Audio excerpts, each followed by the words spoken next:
Le paracétamol est l'antidouleur le plus vendu en France. Mais il suffit de quelques grammes de trop pour mettre sa vie en danger. En tout, j'ai pris 5 cachets de paracétamol. Jamais j'imaginais que c'était mortel, quoi. Depuis janvier, les médicaments contenant du paracétamol ne sont plus en libre accès dans les pharmacies pour limiter les risques d'accident. Jean-Luc a failli ne jamais se réveiller de cette nuit de cauchemar. Il y a 3 ans, pour calmer de violentes douleurs, il prend du paracétamol, un médicament qui lui semble alors parfaitement anodin. Je rentre du travail et c'est là que j'ai eu des douleurs aux jambes. C'était une douleur tellement affreuse que je voulais que ça s'arrête. Et je réfléchis, je me dis, bah tiens, j'ai du paracétamol. Comme on m'a dit que c'était bon pour les douleurs, je vais en prendre. Et puis j'en prends un. Et puis j'avais tellement mal que j'ai pas attendu que ce qu'il faut, quoi. Alors moi, j'en ai repris un autre. Et donc là, pareil, j'attends. Toujours pareil. En tout, j'ai pris 5 cachets de paracétamol. Je suis arrivé dans le couloir, je suis tombé. Et après, bah, voilà, quoi, je suis tombé dans le coma, mon frère est arrivé, et c'est là qu'il a appelé les secours. À cause de ces 5 grammes de paracétamol, absorbés en quelques heures, Jean-Luc est victime d'une grave intoxication. Son foie, censé éliminer la molécule, a subi de graves lésions. C'est le chirurgien qui s'occupait de moi, qui a été voir mon frère en lui disant « Il reste 2 heures à vivre à votre frère si on ne lui trouve pas un foie ». Et en pleine nuit, ils ont trouvé un foie, ils m'ont greffé tout de suite. Et c'est là qu'ils m'ont sauvé, quoi.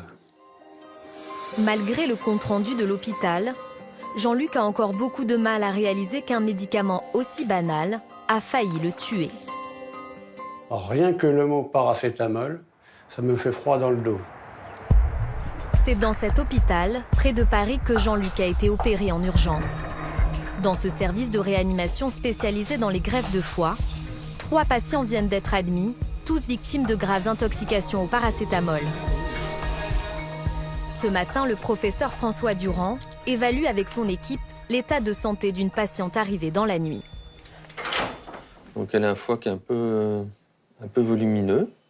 Son histoire, c'est quoi? C'est une patiente de 38 ans qui présente des troubles du comportement alimentaire, donc une patiente qui est potentiellement dénutrie, Ouais. et qui a pris une boîte de paracétamol dans un contexte de migraine d'aggravation progressive. Pour l'instant, on ne l'inscrit pas en liste d'attente de transplantation en super urgence. Situation un peu limite, donc à surveiller de très près. Ce service pratique régulièrement des greffes de foie en urgence. Des patients intoxiqués pour avoir dépassé la dose maximale recommandée, entre 3 et 4 grammes par jour, ou parce qu'ils ont pris du paracétamol trop longtemps. On a régulièrement des gens qui prennent du paracétamol de façon prolongée pendant plusieurs jours, à des doses qui sont les doses prescrites par les médecins, de l'ordre de 3 à 4 grammes par jour parfois, et qui arrivent au bout de quelques jours, une semaine, avec une vraie intoxication au paracétamol et une maladie très sévère qui peut parfois évoluer mal. Il y a aussi, parmi ces patients, une petite proportion qui ont des intoxications par le paracétamol à l'hôpital. C'est-à-dire qu'ils ont des facteurs de risque. Les médecins qui ne sont pas spécialisés dans les maladies du foie ne font pas forcément attention.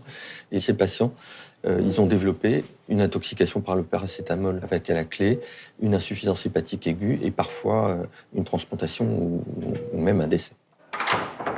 Avoir plus de 75 ans, une maladie du foie ou une consommation excessive d'alcool font partie de ces facteurs de risque. Mais une simple dénutrition pendant plusieurs jours suffit à augmenter les risques d'intoxication à ce médicament dont personne ne se méfie.